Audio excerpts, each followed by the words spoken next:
Hello বন্ধুরা, আমি দিয়া তোমাদের সবাইকে অনেক অনেক স্বাগত জানিয়ে নতুন একটি ব্লগ ভিডিও শুরু করছি এখান থেকেই। তো আজ হলো সংক্রান্তি, টক ডাল আর তিতা খাওয়ার দিন।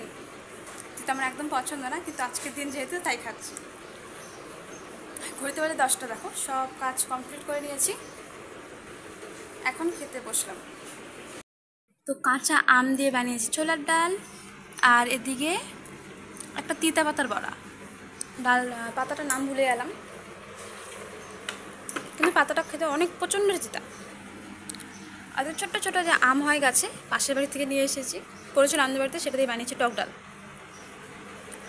তো কারা কারা আজকে চড়ক মেলায় যাবে? আমার মনে হয় না যাওয়া হবে, আমাদের পাশেই হয়। দেখো সব কাজগুলো না আগে করে নিয়েছি, কারণ ঘরের কাজগুলো না করলে না ঘরটা দেখতে খুবই বাজে লাগে। বাসনগুলো আমি মাত্র ধুয়ে আসলাম, আর ওখানে আর দেখো কিছু বাসন রয়েছে। খাওয়া দাওয়া করার পরে তারপর বাকিগুলো একবারে ধুয়ে তারপর বসবো।